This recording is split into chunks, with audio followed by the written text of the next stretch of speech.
حضرت شیس علیہ السلام کی کہانی انسانی تاریخ کے بالکل آغاز سے جڑی ہوئی ہے۔ وہ پہلے انسان اور اللہ کے پہلے نبی حضرت آدم علیہ السلام کے بیٹے تھے اور ان کی وفات کے بعد نبوت کا بوجھ سنبھالا۔ حضرت شیس علیہ السلام حضرت آدم علیہ السلام اور حضرت حوا علیہ السلام کے تیسرے بیٹے تھے۔ اسلامی تاریخ کی کتابوں میں انہیں ایک نبی اور رسول کے طور پر یاد کیا جاتا ہے۔ حابیل کے قتل کے بعد حضرت آدم بہت غمگین رہنے لگے۔ چنانچہ اللہ تعالیٰ نے حضرت شیس علیہ السلام کی صورت میں انہیں ایک نیک، فرمانبردار اور خوبصورت بیٹا عطا کیا۔ اس لیے حضرت آدم اور حضرت حوا نے ان کا نام شیس رکھا۔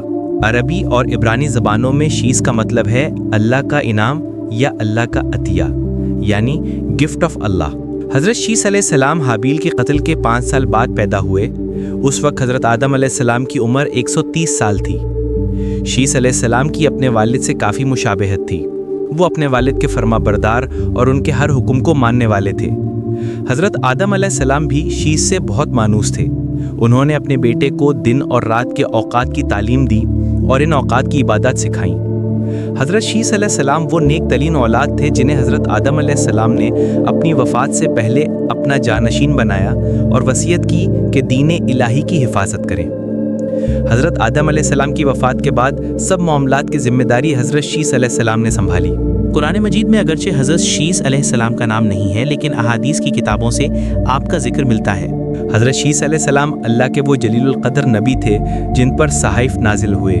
حضرت ابو ذر غفاری رضی اللہ عنہ سے روایت ہے کہ رسول اللہ صلی اللہ علیہ وسلم نے فرمایا، اللہ نے 104 یعنی 104 صحیفے نازل فرمائے، ان میں سے 50 صحیفے حضرت شیس پر نازل فرمائے۔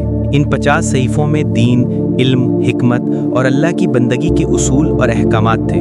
ان صحیفوں کی بدولت حضرت شیس علیہ السلام کو انسانیت کا رسول بھی کہا جاتا ہے، جن کے پاس باقاعدہ الہامی کتابچہ تھا۔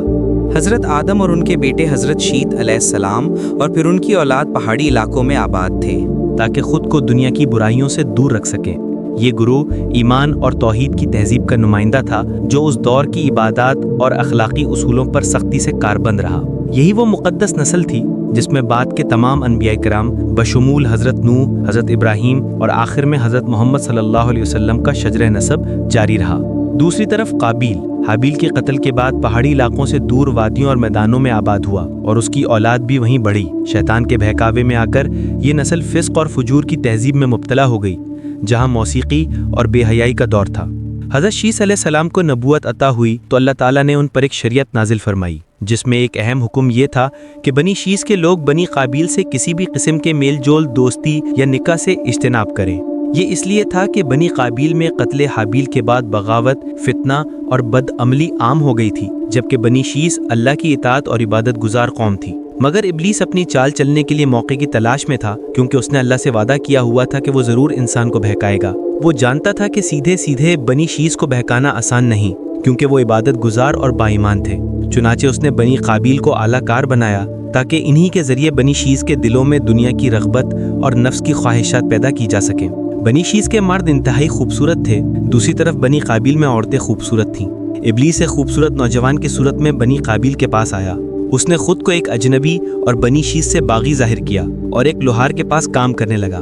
وہ ہنرمند تھا اور جلد ہی سب کا پسندیدہ بن گیا۔ ایک دن اس نے لوہے سے ایک بانسری بنائی اور اسے بجانے لگا۔ یہ ایک نیا منظر تھا، آوازیں جو دلوں کو لبھاتی تھیں، ایسی دھن کسی نے کبھی نہ سنی تھی۔ لوگ جمع ہونے لگے، حیرت اور مسرت میں جھومنے لگے۔ پھر ابلیس نے ایک چھوٹا ڈھول بنایا اور تال دینے لگا۔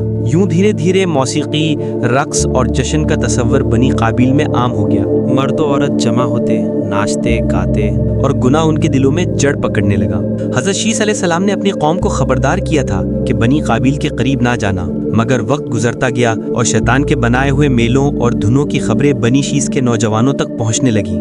ایک رات جب موسیقی اور جشن کی آوازیں فضا میں گونجنے لگیں تو بنی شیس کے نوجوان تجسس میں وہاں جا پہنچے۔ وہاں انہوں نے خوبصورت عورتوں کو رقص کرتے دیکھا اور شیطان نے ان کے دلوں میں خواہش اور لذت کے بیج بو دیے۔ ابلیس نے بنی شیس کے ذہنوں میں وسوسہ ڈالا کہ آخر ایسی کیا وجہ ہے کہ تمہیں بنی قابیل سے ملنے سے روکا گیا ہے؟ آخر وہ تمہارے بھائی بند ہیں، تمہاری ہی نسل سے ہیں۔ پھر وہ ان کے دلوں میں یہ خیال بھی ڈالتا کہ دیکھو بنی قابیل کتنی آزادی اور عیش و آرام کی زندگی گزار رہے ہیں، ان کے ہاں خوشی ہے، موسیقی ہے اور کوئی پابندی نہیں۔